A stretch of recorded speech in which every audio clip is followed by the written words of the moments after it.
नेपाल में पूर्व chief justice के नाम पर चर्चा चल रही है। जेएनजी की बैठक में पूर्व प्रधान न्यायाधीश का नाम सामने आया है। पूर्व मुख्य जस्टिस सुशीला कार्की को कार्यवाहक पीएम बनाने पर चर्चा वहां चल रही है। कार्यवाहक पीएम बनाने पर चर्चा हो रही है। इससे पहले शाह के नाम पर वहां चर्चा थी। वीरेंद्र शाह को पीएम बनाने की चर्चा वहां पर थी कि उनको कमान दी जाए। और अब ये इस वक्त का अपडेट। अनुराग भदौरिया, आप कुछ कहना चाह रहे थे, बहुत संक्षिप्त रहिएगा, मेरे पास समय की बहुत कमी है।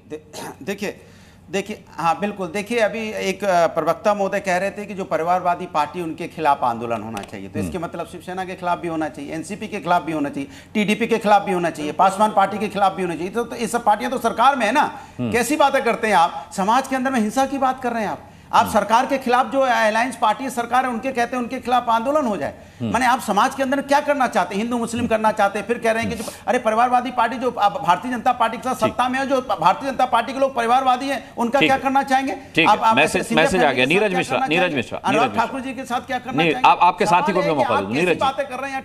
अनुराग जी, मैं सिर्फ दो बातें बोलना चाहूंगा। सबसे पहली बात तो ये, हम लोग जब ये डिस्कशन कर रहे हैं कि क्या हमारे देश में ये स्थिति कभी हो सकती है, तो हम इस बैकग्राउंड को क्यों भूल जाते हैं कि गांधी के सिद्धांतों पर बना हुआ लोकतंत्र। नहीं, गांधी के सिद्धांतों का बना हुआ देश है, लेकिन राहुल गांधी कहते हैं कि पीएम को डंडे से मारेगी जनता। तो फिर ऐसी स्थिति क्या वो बनाना चाहते हैं? ये एक बड़ा मौजूद सवाल था। अनुराग जी, दूसरी बड़ी बात जो है, ये नेहरू की विदेश पॉलिसी वाला देश है जिसने एक तीसरा पोल क्रिएट किया।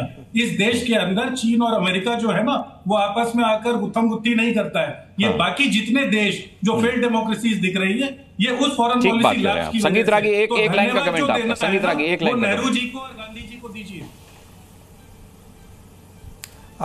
देखिए, एक ही चीज एक कहा गया कि इनइक्वलिटी जहां होगी, अमेरिका के अंदर 1% जनसंख्या 31% धन पर उसका कब्जा है। 2.5% जनसंख्या जो है वो 50% वहां के वेल्थ पर है। ऐसे दुनिया के जितने भी देश हैं, आप बड़े डेवलप्ड कंट्री हैं, आप उनमें देखिएगा इनइक्विटी का रेशियो क्या क्या है। उस दृष्टि से हम आज भी बेटर प्लेस्ड हैं। तो भारत को डरने की इस मामला में कोई आवश्यकता नहीं है।